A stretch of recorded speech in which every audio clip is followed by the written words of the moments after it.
Sosok Bambang Trimulyono penulis buku Jokowi Undercover, kini gugat sang presiden. Presiden Jokowi diketahui sudah menjabat sebagai Presiden Indonesia 2 periode. Kini ia juga akan mengakhiri masa jabatannya, setahun lebih lagi. Saat ia mencalonkan diri, hingga ia terpilih juga tak ada permasalahan soal syarat. Namun anehnya belakangan ada yang menggugatnya. Gugatan tersebut soal ijazah Presiden Jokowi.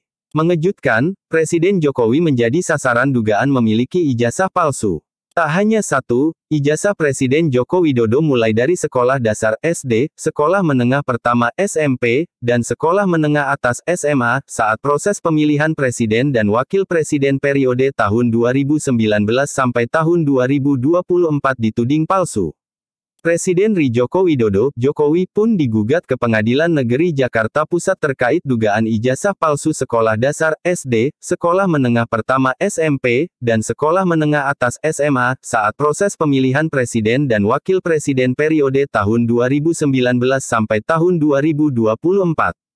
Wah, siapa yang menggugat ya? Usut punya usut, penggugat Jokowi ialah Bambang Trimulyono, penulis buku Jokowi Undercover. Gugatan telah terdaftar pada Senin tanggal 3 Oktober tahun 2022, dengan nomor perkara 592 PDT, G, 2022 PNJ-KAT, PES. Klasifikasi perkara adalah perbuatan melawan hukum. Menerima dan mengabulkan gugatan penggugat untuk seluruhnya, tulis poin pertama petitum penggugat dilansir dari situs Sistem Informasi Penelusuran Perkara SIPP PN Jakpus, dikutip Selasa tanggal 4 Oktober tahun 2022. Selain Presiden Jokowi, Bambang turut menggugat Komisi Pemilihan Umum KPU tergugat 2, Majelis Permusyawaratan Rakyat MPR tergugat 3, dan Kementerian Pendidikan, Kebudayaan, Riset dan Teknologi Kemenristek-Dikti tergugat 4.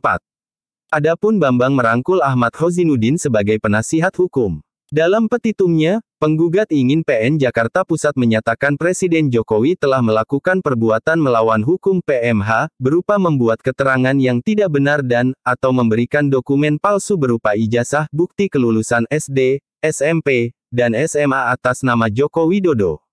PN Jakpus juga diminta menyatakan Jokowi telah melakukan PMH berupa menyerahkan dokumen ijazah yang berisi keterangan yang tidak benar dan, atau memberikan dokumen palsu sebagai kelengkapan syarat pencalonannya untuk memenuhi ketentuan pasal 9 ayat 1 huruf R Peraturan KPU nomor 22 tahun 2018 untuk digunakan dalam proses pemilihan presiden dan wakil presiden periode tahun 2019 sampai tahun 2024. Klik subscribe dan follow.